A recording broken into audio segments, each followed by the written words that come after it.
Kedelai merupakan jenis kacang-kacangan yang penting dan telah lama dikenal oleh masyarakat Indonesia.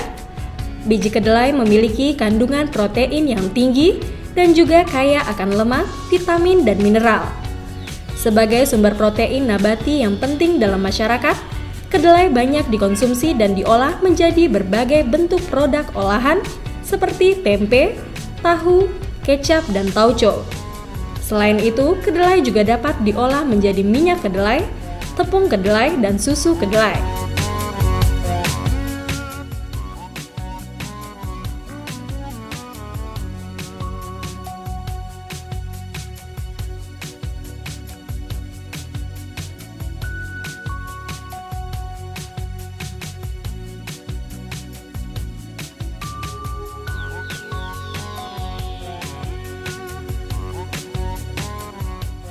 Kedelai merupakan salah satu komoditas yang memiliki potensi cukup besar dikembangkan di Indonesia. Daerah-daerah sentra produksi dari mulai Sumatera, Jawa, Kalimantan, Sulawesi, daerah jajaran Nusa Tenggara, bahkan sampai dengan di daerah Papua adalah merupakan daerah pengembangan kedelai di Indonesia. Sebagai tanaman yang memiliki fungsi yang begitu banyak, kedelai sangat dibutuhkan untuk kehidupan masyarakat di Indonesia. Sampai dengan saat ini, upaya-upaya yang dilakukan oleh pemerintah melalui Direktorat Pasca Panen telah memberikan fasilitasi sarana pasca panen pada daerah-daerah sentra produksi melalui gabungan kelompok tani dan kelompok tani yang ada. Tentunya seluruh sarana dan prasarana pasca panen ini harus betul-betul dapat dioptimalkan untuk dapat menekan susut hasil tanaman kedelai di Indonesia.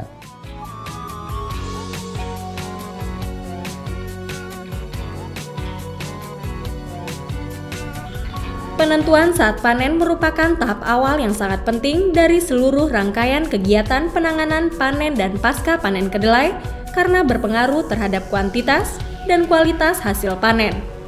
Kedelai dapat dipanen pada usia 76 hingga 95 hari setelah ditanam, tergantung varietas. Hal itu ditandai dengan daun yang sudah menguning dan mulai rontok, batang yang mengering, polong berwarna kuning kecoklatan, dan kulitnya mudah dikupas. Penentuan panen kedelai juga dapat dilakukan dengan mengukur kadar air kedelai.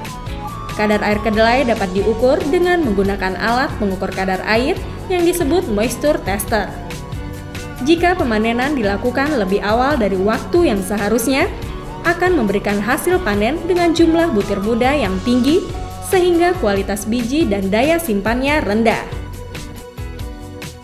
Sedangkan pemanenan yang terlambat dilakukan mengakibatkan penurunan kualitas dan peningkatan kehilangan hasil sebagai akibat pengaruh cuaca yang tidak menguntungkan maupun serangan hama dan penyakit pada lahan. Penting untuk diketahui, panen sebaiknya dilakukan pada saat cuaca cerah sekitar pukul 9 pagi hari. Tahap penanganan pasca panen itu dimulai dari penentuan umur panen yang tepat. Umur panen yang tepat itu tergantung dari varietas. Penentuan saat panen itu ditandai juga dengan mulai menguningnya daun, polong yang berubah menjadi coklat polongnya, seperti tergambar di dalam kondisi seperti ini. Sehingga, tetapi kalau sudah habis dijemur, siap dirontok, itu seperti ini. Jadi semua polong daunnya itu sudah mulai menguning semua. Tetapi di sini belum mulai pecah. Kalau sudah mulai pecah, itu akan menyebabkan losis yang tinggi juga atau kehilangan hasil.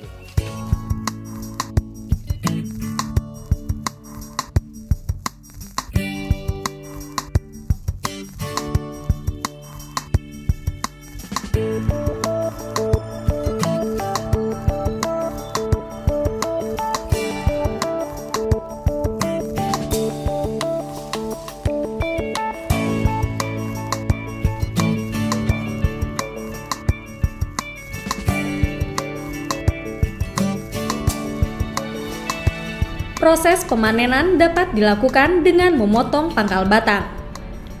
Cara panen ini lebih menguntungkan dibandingkan dengan cara dicabut karena cepat atau dapat diterapkan pada kondisi kering maupun basah dan membuat akar tertinggal di lahan agar meningkatkan kesuburan tanah karena rhizobium yang ada di akar tanaman tetap berada di dalam tanah.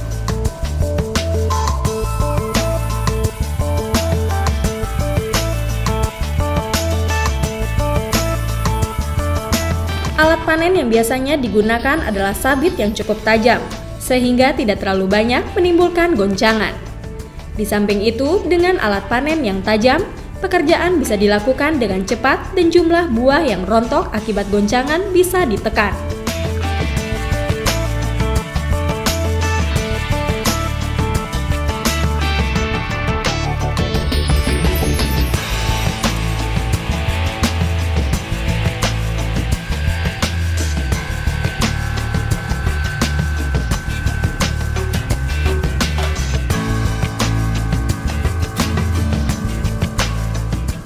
Hasil panen dalam bentuk berangkasan dikumpulkan pada suatu tempat yang sudah disiapkan. Penumpukan dan pengumpulan merupakan tahap penanganan pasca panen setelah kedelai dipanen. Ketidaktepatan dalam penumpukan dan pengumpulan kedelai dapat mengakibatkan kehilangan hasil yang cukup tinggi. Untuk menghindari atau mengurangi terjadinya kehilangan hasil saat panen, sebaiknya pada waktu penumpukan sementara dan pengangkutan menggunakan alas plastik, sehingga polong dan biji kedelai yang rontok dan tercecer dapat tertampung di alas tersebut.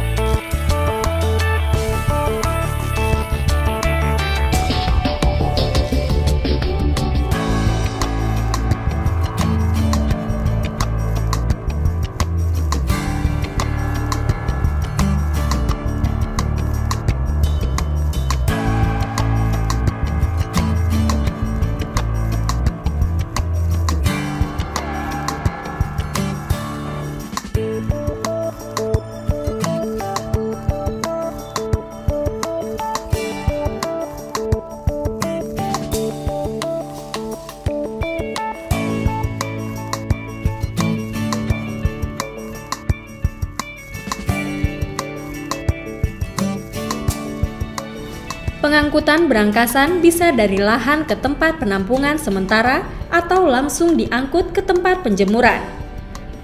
Pengangkutan dapat dilakukan dengan menggunakan alat angkut seperti gerobak, mobil bak atau sepeda motor khusus pengangkut. Pada saat pengangkutan berangkasan, pastikan diangkut menggunakan karung agar polong atau biji kedelai tidak mudah tercecer atau jatuh saat diangkut. Dengan demikian, susut hasil dapat ditekan seminimal mungkin.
Berangkasan yang sudah diangkut selanjutnya siap dikeringkan.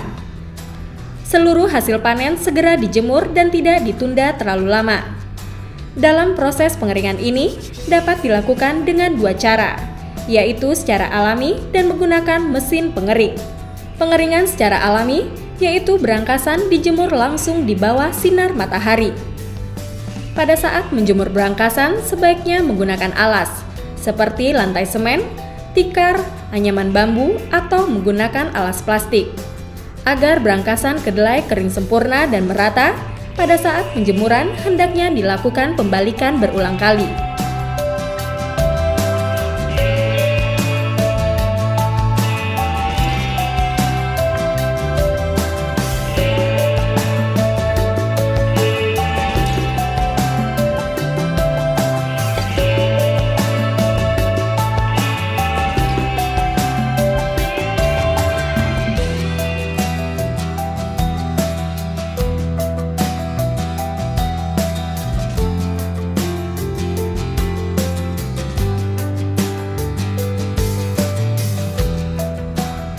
Selain dengan menjemur, pengeringan berangkasan juga bisa dengan menggunakan mesin pengering. Pengering dengan mesin pengering ini berbentuk tipe bak yang sumber panasnya dari tungku sekam biomasa.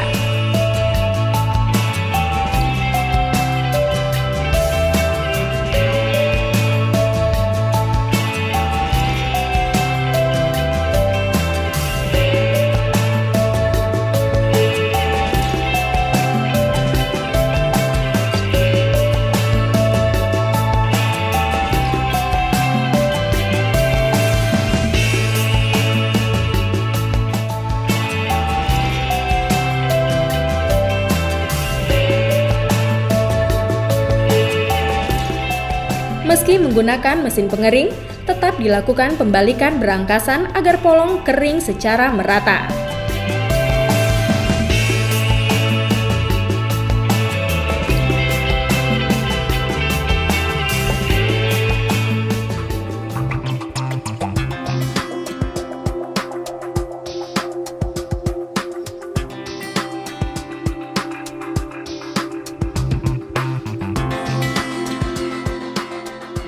Setelah berangkasan kering, maka langkah selanjutnya adalah perontokan.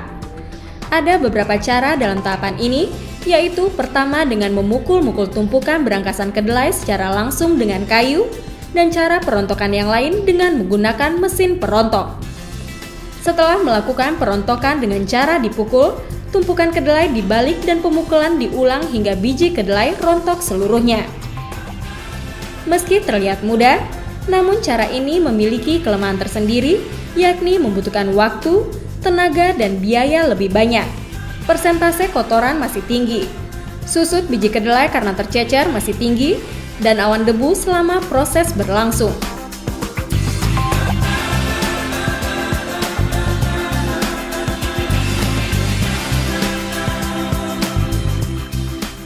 Berbeda dengan perontokan dengan cara dipukul, perontokan dengan mesin perontok lebih menghemat tenaga, biaya, serta mengurangi susut biji kedelai yang tercecer dan rusak. Bahkan pengoperasian mesin perontok cukup praktis. Setelah mesin dinyalakan, berangkasan kemudian dimasukkan. Dan secara otomatis biji kedelai akan terpisah dengan kulit polong dan batang.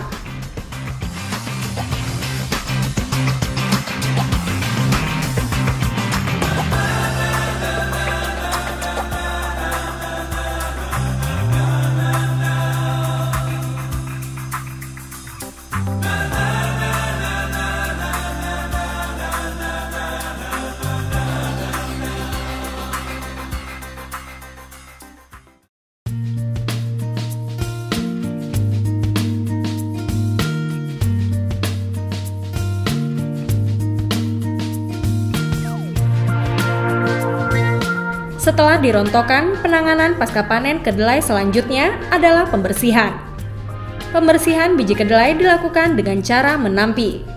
Biji yang terpisah kemudian ditampi agar terpisah dari kotoran-kotoran lainnya.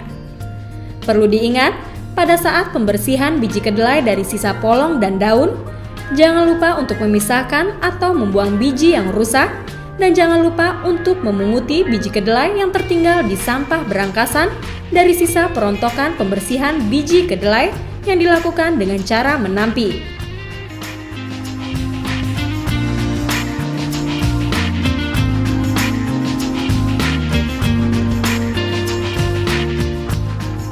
Untuk mendapatkan biji dengan kadar air yang diinginkan, biji dikeringkan.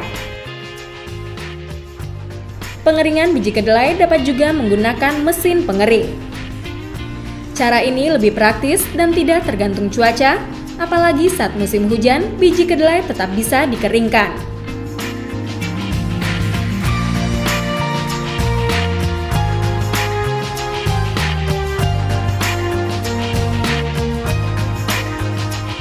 Pastikan kadar air biji kedelai pada kisaran 9 hingga 12%. Cara mengeceknya dengan menggunakan alat tes kadar air. Biji kedelai yang sudah kering dapat dikemas dalam karung. Dengan pengemasan tersebut, biji kedelai mudah diangkut dan disimpan, dan kualitas biji kedelai dapat dipertahankan.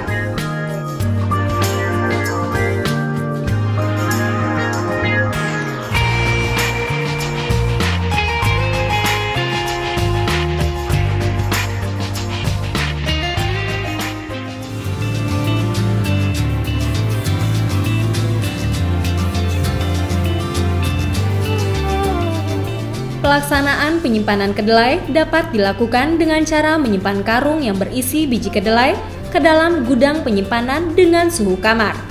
Penyimpanan seperti ini dapat mempertahankan mutu biji kedelai.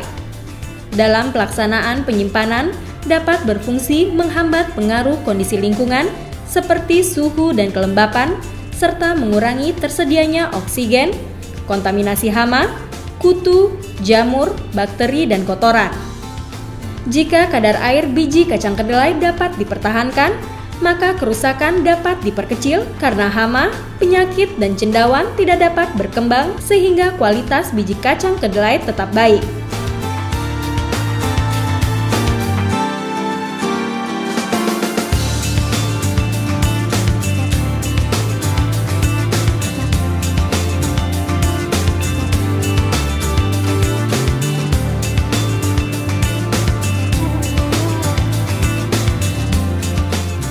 Serangkaian tahapan yang telah dipaparkan merupakan proses panen dan penanganan pasca panen kedelai yang baik dan benar. Dengan demikian, diharapkan akan memberikan dampak pada peningkatan mutu dan kualitas biji kedelai yang dihasilkan, susutnya pun akan minimal.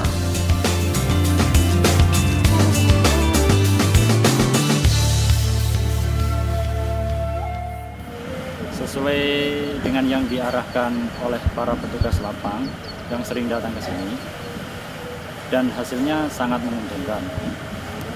Kualitas mutu sangat bagus dan efisien. Kami dari Dinas Pertanian Kabupaten Kendal selama ini telah melakukan sosialisasi kepada petani kedelai mengenai penanganan pasca panen kedelai yang baik dan benar. Adapun respon petani terhadap sosialisasi tersebut sudah mulai menyadari pentingnya manfaat penanganan pasca panen yang tepat.